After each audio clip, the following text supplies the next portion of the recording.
ایک عورت کا سوال ہے جی، وہ فرماتی ہیں کہ میرے شوہر وفات پا چکے ہیں، میری 3 بیٹیاں ہیں، بیٹا کوئی بھی نہیں ہے، اور مجھے وراثت سے متعلق معلومات درکار ہیں۔ کریٹیکل ہے۔ وہ کہتی ہیں کہ میرے شوہر کے والدین بھی فوت ہو چکے ہیں، اور میرے شوہر کے 2 بھائی اور 1 بہن، وہ تمام بھی ان کی زندگی میں ہی فوت ہو چکے ہیں۔ البتہ 1 بھانجا اور 3 بھانجیاں جو ہیں وہ زندہ ہیں، اسی طرح 2 بھتیجیاں اور 4 بھتیجے بھی ہیں۔ میرے شوہر نے جو مکان، زمین اور گھر کا سامان چھوڑا ہے اسے کیسے تقسیم کیا جائے؟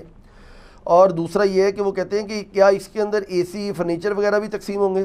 میرے شوہر کے ذمہ کچھ زکوٰۃ کی ادائیگی بھی باقی ہے اور کچھ قرض بھی ہے، مہربانی فرما کے اس کے حوالے سے میری رہنمائی فرما دیں۔ یہ اتنا سمپل معاملہ نہیں ہے کہ فوراً ایک کیس کو کنسیڈر کر کے آپ کو وراثت کی پوری ڈاکٹرائن سمجھا دی جائے۔ موٹی سی بات سمجھ لیں، وراثت کے اوپر میں نے ڈیٹیل لیکچر دیا ہے، مسئلہ نمبر 22، جس میں نے فزیکلی نومیریکل سالو کروائے ہیں، میتھمیٹیکلی، کہ اگر یہ کیس ہو تو وراثت اس طرح تقسیم ہوگی، یہ ہو تو اس طرح۔ سورہ نساء کا 2 رکوع آپ پڑھ لیں، وہ میں نے پورا رکوع اس میں کور کیا تھا۔ اس میں موٹا اصول وراثت کی تقسیم کے لیے آپ سمجھ لیں، موٹا اصول یہ ہے کہ جو ماں باپ کا اور بیوی کا حصہ ہے نا، وہ پورے مال میں سے تقسیم ہوتا ہے۔ ماں باپ کو 1/6 ملتا ہے، 1/6 ماں کو، 1/6 باپ کو۔ یہ پورے مال میں سے جو بھی اس نے چھوڑا اس کی آپ ویلیو لگوائیں گے۔ یہ اب آپ کا سوشل پرابلم ہے۔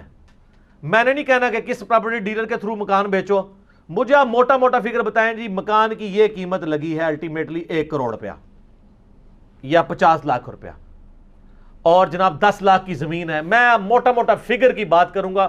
سب سے پہلے آپ اپنی پراپرٹی کو لیکویڈیٹ کریں گے۔ یہ تو ہو ہی نہیں سکتا کہ یہ والا مکان چھوٹے والا بیٹا لے لے، وہ والا بڑا، ان کی قیمت ہی برابر نہیں ہوگی۔ لیکویڈیٹ کرنا پڑے گا، اسے مال کی فارم میں لے کے آنا پڑے گا۔ ٹھیک ہو گیا؟ تو آپ سپوز کر لیں کہ آپ مال کی فارم میں لے آئے، اس کی ورتھ، وہ ایک ڈیجٹ آپ کے پاس آ گیا۔ اس ڈیجٹ کو آپ پہلے 6 سے تقسیم کریں، تو جو رقم آئے وہ رقم ماں کو دیں اور اتنی ہی باپ کو، لیکن اس کیس میں نہیں دیں گے، ماں باپ فوت ہیں۔ پھر وہ جو پوری رقم تھی پہلے آلریڈی بنی ہوئی، جس کو 6 پہ ڈیوائیڈ کیا تھا، اسی کو 8 پہ ڈیوائیڈ کرنا ہے، باقی والی رقم کو نہیں، پوری کی پوری رقم کو 8 پہ ڈیوائیڈ کرنا ہے۔ 8 پہ ڈیوائیڈ کر کے جو حصہ آئے گا نا، وہ بیویوں میں تقسیم ہونا ہے۔ 2 بیویاں ہیں تو 2 میں ہی تقسیم ہو جائے گی۔ یہ نہیں ہے کہ ایک بیوی کو بھی 1/8 ملے گا، دوسری کو بھی 1/8، نہیں، 1/8 جو نکل آیا، 3 بیوی ہیں تو 3 حصوں میں وہ کنورٹ ہو جائے گا۔ 2 ہیں تو 2 میں، اگر 1 ہے تو 1 مل جائے گا۔ یہ ایک موٹا موٹا فارمولہ ہے۔ اور اب جو باقی رقم ہے نا، اب 1 کروڑ اگر رقم تھی، سپوز 1/6 کی جو ورتھ بنی یا 1/8 کی جو ورتھ بنی، یہ ساری جمع کر کے اس 1 کروڑ میں سے مائنس کریں، اور اب جو باقی رقم بچ گئی ہے نا، وہ رقم وہ ہے جو اب اولاد میں تقسیم ہونی ہے۔ اولاد کی، بہن بھائیوں کی تقسیم پورے مال میں سے نہیں ہوتی، بچ جانے والے مال میں سے ہوتی ہے۔ اور اس بچ جانے والے مال میں بھی آپ نے پہلے جو قرضہ ہے میت کے ذمہ وہ نکالنا ہے۔ ٹھیک ہے؟ ظاہر ہے وہ قرضہ نکالیں صلی اللہ علیہ وآلہ وسلم۔ علمی مجلس میں اذان کا جواب دینا ضروری نہیں ہوتا، ہم بعد میں اذان کا جواب والا معاملہ کر لیتے ہیں، کیونکہ کنٹینیوشن رکتی ہے۔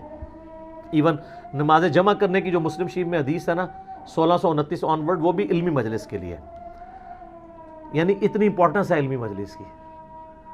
تو وہ ٹوٹل جو مال ہے اس میں سے ماں باپ اور یہ سب کچھ نکالنے کے بعد، اب وہ زکوٰۃ کہہ رہی ہے تو زکوٰۃ بھی ٹوٹل مال سے نکال کے جو کچھ ہوگا وہی ٹوٹل مال ہوگا، اسی کا 1/8 کریں گے، یعنی ٹوٹل مال میں سے آپ نے قرضہ بھی اتار دیا، زکوٰۃ بھی دے دی، اب جو باقی بچا وہ اصل میں اس کی وراثت ہے۔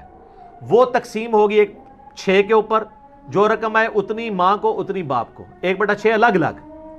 اور آپ دیکھیں کہ ماں باپ کا حصہ بیوی سے زیادہ ہے، اور اللہ نے قرآن میں کہا کہ اللہ کو بہتر پتہ ہے کس کو کتنا دینا ہے، اس پہ کوئی اعتراض نہیں کر سکتا۔ اور آپ دیکھیں وراثت کے قوانین احادیث پہ نہیں چھوڑے کے قرآن میں آئے ہیں، نماز کا طریقہ قرآن میں نہیں آیا، لیکن یہاں پہ لوگ اپنی بچیوں کو وراثت سے محروم کر دیتے ہیں، بھائی اپنی بہنوں کو وراثت سے محروم کر دیتے ہیں، اور ماشاءاللہ داڑھیوں والے بھی کرتے ہیں، آجی نمازی بھی کرتے ہیں، وہ کہتے ہیں چلو تہجد کے 2 نفل فالتو پڑھ لیں گے، یہ معاف ہو جائے گا۔ نہ، جو لوگ یتیموں کا مال ناحق کھا رہے ہیں وہ اپنے پیٹوں میں دوزخ کی آگ بھر رہے ہیں، اور یہ آگ قیامت والے دن ڈورمنٹ پوزیشن سے ایکٹیو میں آ جائے گی۔ دنیا میں ڈورمنٹ ہے، دنیا میں آپ انگارہ رکھیں گے تو زبان جلے گی، حرام کھانے سے نہیں جلتی، اور قیامت والے دن یہی مال جو ہے نا آپ کے اور مسلط ہو جائے گا۔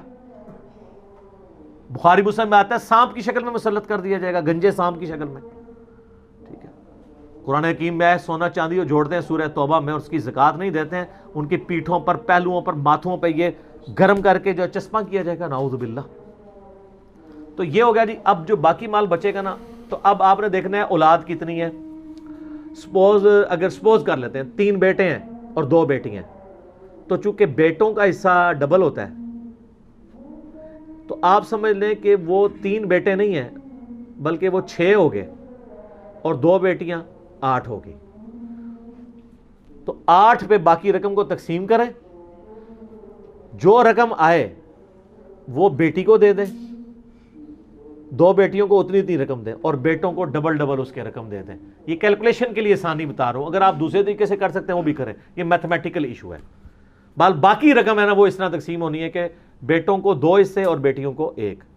یہ جو ہماری اسلامی بہن کا سوال ہے، اس میں تو وہ کہہ رہے ہیں ماں باپ بھی فوت ہوئے ہوئے، اور ان کے شوہر کے جو بہن بھائی ہیں وہ ان کی زندگی میں فوت ہو چکے، تو ظاہر ہے کہ وہ بہن بھائیوں میں تو حصہ تقسیم نہیں ہوگا۔ یہ بھی یاد رکھیں، جس کی اولاد نرینہ ہو اس کے بہن بھائیوں کو وراثت نہیں ملتی، اور جس کی اولاد نرینہ نہ ہو، یعنی کوئی بیٹا نہ ہو، صرف بیٹیاں ہی بیٹیاں ہوں، پھر وراثت اس کے بہن بھائیوں میں بھی جاتی ہے۔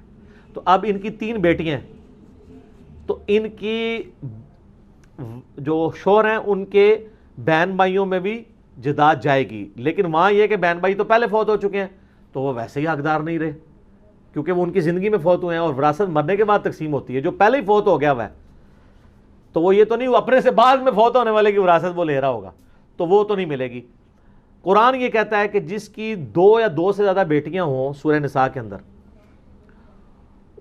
تو ان بیٹیوں میں 2/3 مال تقسیم ہوگا، 2/3 مال۔ لیکن کس کے بعد؟ ماں باپ، بیوی، یعنی یہ اپنا 1/8 لے لیں، ماں باپ تو فوت ہوئے ہیں، 1/8 یہ ٹوٹل رقم کا لیں آفٹر زکوٰۃ اور قرض اتارنے کے۔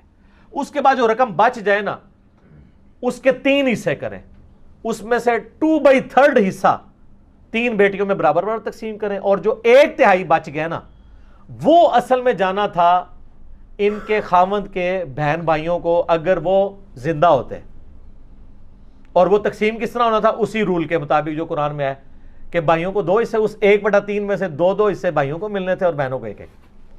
ان کے کیس میں تو فوت ہو چکے ہیں، تو ان کے کیس میں اب وہ 1/3 کہاں جائے گا؟ اس کی ڈیٹیل قرآن میں نہیں آئی ہے، وہ بخاری مسلم میں آئی ہے کہ نبی علیہ السلام نے فرمایا، بخاری مسلم کی متفق علیہ حدیث ہے، کہ جب جداد وراثت تقسیم ہو جائے تو جو باقی مال بچے گا اس کا حقدار اس کے قریبی مرد بھانجا یا بھتیجا ہوں گے، ٹھیک ہے؟ تو اس کیس میں ان کی بھانجیوں کو وہ نہیں ملے گا، صرف بھتیجوں اور بھانجوں کو ملے گا۔ اس وجہ سے نہیں کہ ان کے ماں باپ کا حصہ ہے، ان کے ماں باپ کا حصہ تو ملنا ہی نہیں کیونکہ وہ تو ان کی زندگی میں، اس وجہ سے کہ بخاری مسلم میں حدیث ہے جب مال بچے گا تو اس کا سب سے قریبی حقدار بھتیجا اور بھانجا، یعنی میل، فیمیل کو نہیں۔ کوئی ذرا میل نہیں نظام چلانا ہوتا ہے، فیمیل کو تو اپنے باپ سے بھی جداد ملتی ہے، ادھر شوہر سے بھی ملتی ہے، ہر جگہ سے مل رہی ہوتی ہے، تو اس لیے اللہ تعالیٰ نے میل کو ڈومیننٹ اس حوالے سے کیا ہے۔ اور بخاری مسلم میں حدیث ہے کہ بھانجا اور بھتیجا خاندان میں شمار ہوتا ہے وراثت کے اعتبار سے، تو اگر یہ ان کے بھانجے اور بھتیجوں، ان کے جو خاوند کے بھانجے اور بھتیجوں کے ماں باپ، یعنی ان کے باپ یا ماں زندہ ہوتی تو پھر ان کو ملنا تھا، اور وہ اس رول پہ 2-1 کے رول سے۔ لیکن اب